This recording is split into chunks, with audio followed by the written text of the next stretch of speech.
ఏ పేదవాడు కూడా వైద్యం అందని పరిస్థితిలోకి ఏ పేదవాడు ఉండకూడదు. వైద్యం కోసం అప్పుల పాలయ్యే పరిస్థితి ఏ పేదవాడికి రాకూడదు.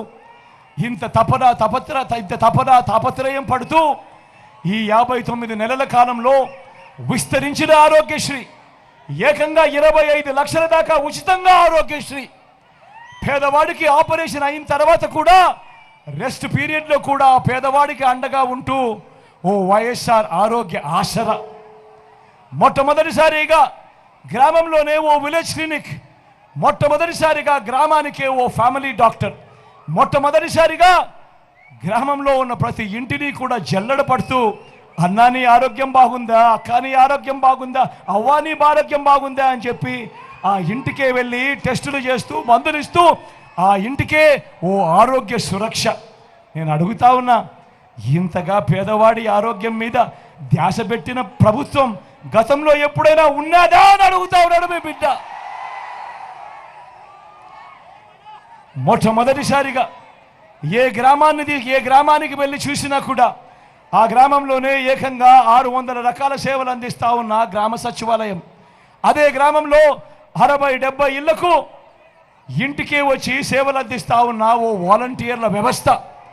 అదే గ్రామంలోనే ఎప్పుడూ కూడా జరగని విధంగా అదే గ్రామంలోనే మొట్టమొదటిసారిగా అవ్వాతాతలకు ఇంటికే అందుతా ఉన్న పెన్షన్, మొట్టమొదటిసారిగా ఇంటి వద్దకే రేషన్, ఇంటి వద్దకే పథకాలు, ఇంటి వద్దకే పౌర సేవలు.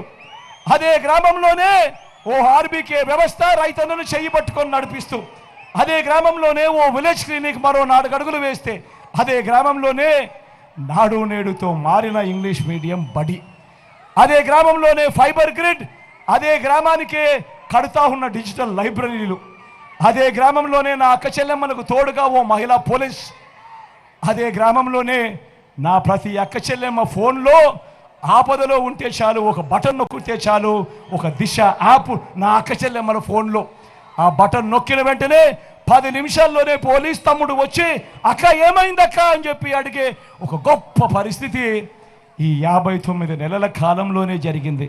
నేను అడుగుతా ఉన్నా మీ అందరినీ కూడా ఈరోజు అడుగుతా ఉన్నా, ఇవన్నీ ఎప్పుడైనా జరిగాయా అని అడుగుతా ఉన్నాడు మీ బిడ్డ. ఇలా లంచాలు వివక్ష లేకుండా పాలన ఎప్పుడైనా జరిగిందా అని అడుగుతా ఉన్నాడు మీ బిడ్డ. ఇలా ఇంటికే వచ్చే పెన్షన్, ఇంటికే వచ్చే పథకాలు, ఇంటికే వచ్చే పౌర సేవలు గతంలో ఎప్పుడైనా జరిగాయా అని అడుగుతా ఉన్నాడు మీ బిడ్డ.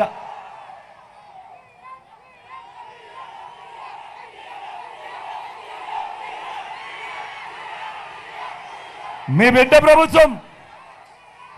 ప్రభుత్వం మనసున్న ప్రభుత్వం. ఏనాడైనా కూడా మీ బిడ్డ ఏం చెబుతూ వచ్చాడు, మీ బిడ్డ ఏం చేస్తూ వచ్చాడు అని అంటే, మీ బిడ్డ పేదవాడిని పేదవాడిగానే చూశాడు. మీ బిడ్డ ఏ రోజు పేదవాడి కులం అడగలేదు, పేదవాడి మతం అడగలేదు, పేదవాడి విషయంలో రాజకీయాలు చూడలేదు, మీరు ఏ పార్టీకి ఓటు వేశారు అని చెప్పి మీ బిడ్డ పాలనలో ఎప్పుడూ కూడా అడగలేదు. మీ బిడ్డ ప్రతి పేదవాడిని కూడా ఆ పేదరికం నుంచి బయటికి ఎలా తీయాలి, బయటికి ఎలా అడుగులు వేయించాలి అని మొట్టమొదటిసారిగా ఆ పేదవాడి గురించి ఆలోచన చేసి ఆ పేదవాడి భవిష్యత్ కోసం ఏం చెయ్యాలి అన్న అడుగులు పడింది కేవలం ఈ 59 నెలల కాలంలోనే అని సగర్వంగా కూడా తెలియజేస్తా ఉన్నాను.